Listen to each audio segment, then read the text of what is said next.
हीना voice में आपका स्वागत है। मेरा नाम करिश्मा है।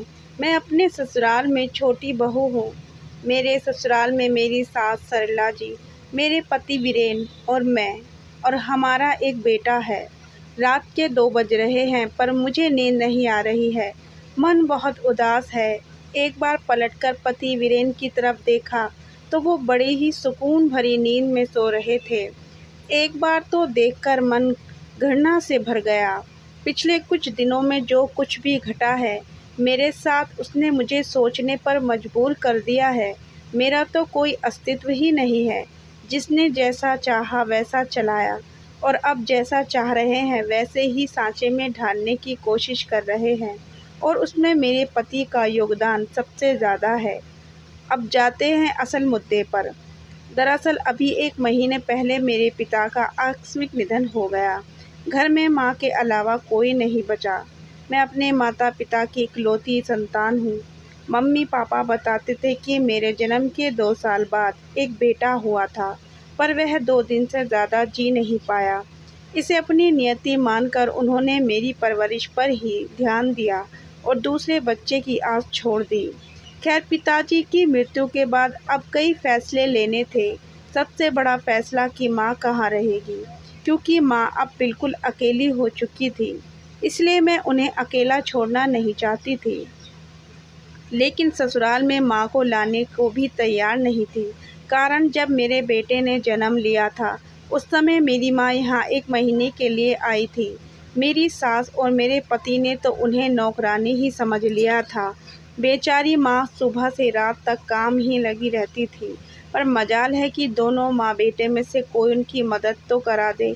लेकिन इस बारे में वीरेन को कोई चिंता नहीं थी, बल्कि वह तो दिन रात यही बातें करता था कि प्रॉपर्टी का क्या करना है, क्योंकि उसे अच्छे से पता था कि माँ ने पूरा फैसला मेरे ऊपर डाल दिया है।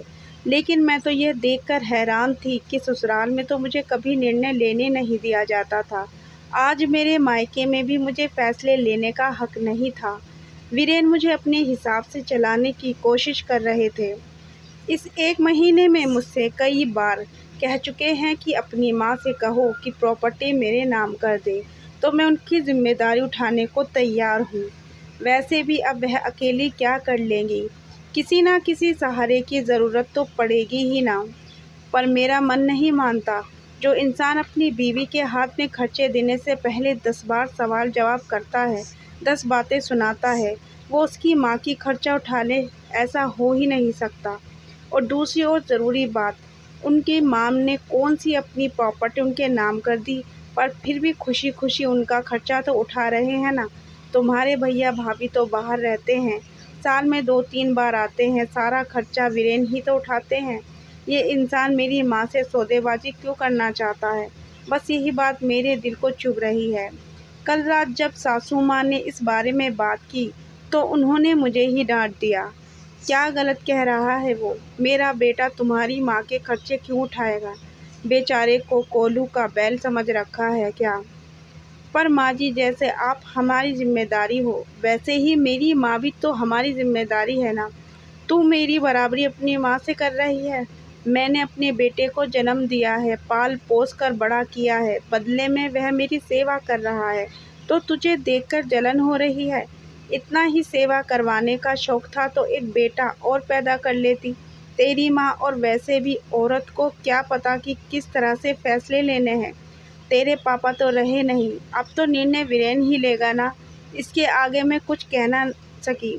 गलत तो कुछ कह नहीं रही थी वो, मैं बेटी हूँ बेटा नहीं, यह मेरी सास ने बता दिया था। पर बेटा मजबूत हो और बेटी कमज़ोर, ऐसा हो नहीं सकता। अब मेरे दिमाग में एक ही बात है, मैं निर्णय ले चुकी हूँ कि मुझे क्या करना है। बस वह निर्णय लेकर मैं सो गई। सुबह जब उठी तो आज की सुबह कुछ अलग ही लगी।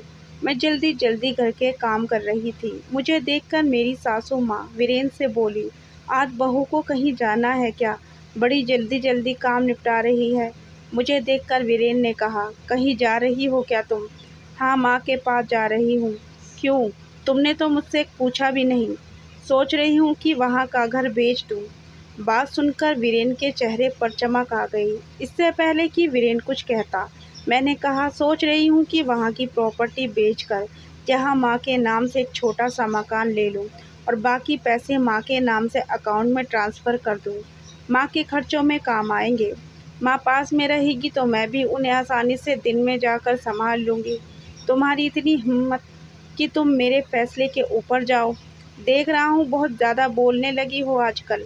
मैं आपको फैसले के ऊपर कहाँ जा रही हूँ। मैंने कभी ससुराल में बीच में नहीं बोला, कभी किसी निर्णय में आपने मुझे साथ में नहीं लिया, पर अब तो मेरे मायके से संबंधित फैसला लेना है और वह मैं ले सकती हूँ। मेरी माँ है, उन्होंने मुझे जन्म दिया है, तो उनके बारे में सोचने की जिम्मेदारी मेरी है ना। अगर मैं नहीं सोचूंगी तो लोग सौदेबाजी करने को तैयार हो जाएंगे और वो मुझे मंजूर नहीं। बहू अपनी माँ के लिए तू हमसे लड़ने को तैयार है। अब की बार बीच में मेरी सास बोली, देखिए माँ जी, कल आप ही ने मुझे यह रास्ता बताया था। आपने कहा था ना कि मेरी बेटा है और वह तुम्हारी माँ की जिम्मेदारी नहीं उठाएगा। आप अच्छी तरह से याद रखिएगा, आपका बेटा सिर्फ कमाता है, पर इस मकान को घर मैं बनाती हूँ। मेरी बात सुनकर दोनों में से किसी ने कुछ नहीं कहा। जानती हूँ नाराज़ हैं तो नाराज़ रहने दो। इनकी नाराज़गी के चलते मेरी माँ को मुझे मोहताज थोड़ी ना करना है। बस फटाफट अपना काम निपटा कर मैं चल पड़ी थी अपने फैसले पर अमल करने। कहानी पसंद आई हो तो वीडियो को लाइक और चैनल को सब्सक्राइब ज़रूर करें।